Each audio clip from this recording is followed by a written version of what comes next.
लोगोफोर नेचार पाब्लिकेसनाव नोंथांमोनखौ बरायबाय। दा बे खेबाव नोंथांमोननि सिगाङाव जोबोद गिख्रंथाव आरो जोबोद गोथां खौरां नोंथांमोननि सिगाङाव लाबोना होफैदों। बे जाहैबाय नोंथांमोनहा नुबाय थानो मोन्दों जे कर'ना भाइरास 2019नि जायनाखि गिख्रंथाव बे गिख्रंथाव रादाबा दिनै आसामावबो सफैबाय नोंथांमोननि सिगाङाव नोंथांमोना नुनो मोनगोन दा बावैसोनो। दा बिनि थाखायनो जों बयबो सांग्रां जानांगौनि गोनांथि दंफैसै लोगोफोर। गोबाव खालामाजासे नोंथांमोननि सिगाङाव दिन्थिनो आखायाव लानाय जादों। आसामाव बिथां डक्टर हिमन्त बिश्व शर्मा जाय मेडिकेल बिफाननि जाय मन्थ्रि बिथाङा गावनि फेसबुक पेजआव हगारना होदों जे नोंथांमोना नुनो मोन्दों सासे 52 बोसोर बैसोनि सुबुङा पजिटिभ केस मोनबाय होन्दों कर'ना भाइरासनि थाखाय, जायखौ बिथांखौ आथिखालाव सिलचर मेडिकेल कलेजाव बिथांखौ दा ट्रिटमेन्ट होगासिनो दङ होन्दों। नोंथांमोनहा नुनो मोनगासिनो दङ। दा बिनि थाखायनो नोंथांमोन जों बयबो सांग्रां जानांगौ आरो गोख्रों जानानै फैबाय।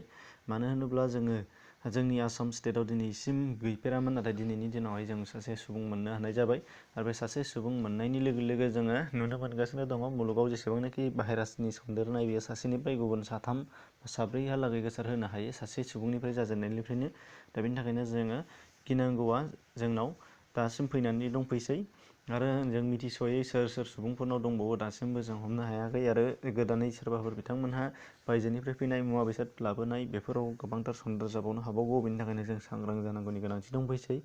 दिनैनिसिम जायफोर सुबुंफोरा हुसियार गैयामोन नोंथांमोनहाबो एसे हुसियार जादो, जाहाथे बाजार गला गुबुनाव बेरायग्लांनाय एबा गुबुनजों लोगोसे थाफानाय ज' थुबुरमायाव थांनाय बेफोराव जोङो गावबागावखौ सांग्रां लाखिनांगौनि थाखाय थांनांगौखौ नोंथांमोनहा गारदो, थांनायखौ गारदो। नोंथांमोनहा गावबा गावनो न'आवनो थादो, न'आवनो जा, न'आवनो गुबुन गुबुन आबाद मावनाय बा जा हायो आदार बुथुमनायनि खायदाखौ ला। नोंथांमोनहा बाजार गलानि मुवा बेसादफोरखौ एसेबाबो जों खमायलांनो नाजानांगोन।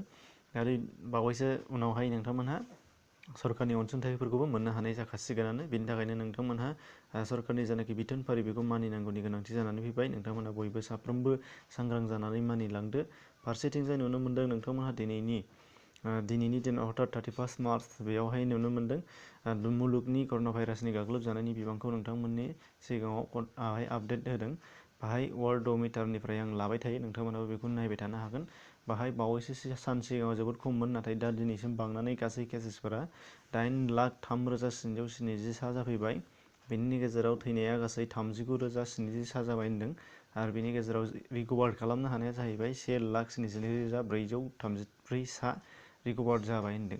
दा रिकभार जानाय जायैखौ जोंनो नाङा, नाथाय थैनाय आरो गावखौ केसाव गोग्लैफानायनिफ्राय जों बासायनांगौनि गोनांथि दङ। बेनि थाखायनो जों बयबो हाजासे गावखौ सांग्रां जानांगोन। सरकारनि बिथोनफारि बायदियै जों थांबाय थाब्लानो जों बेखौ मानिनानै लानो हानाय जागोन। आरो गुबुन गुबुन सुबुंफोरनि गुबुन गुबुन डाक्टरफोरनि गुबुन गुबुन बेरामिफोर जाजानायफोरनि सुबुरुनफोर खोनासंनो मोनदोंब्ला नोंथांमोनहा बिथांमोननि बाथ्राखौ गोसो होबानो जाबाय।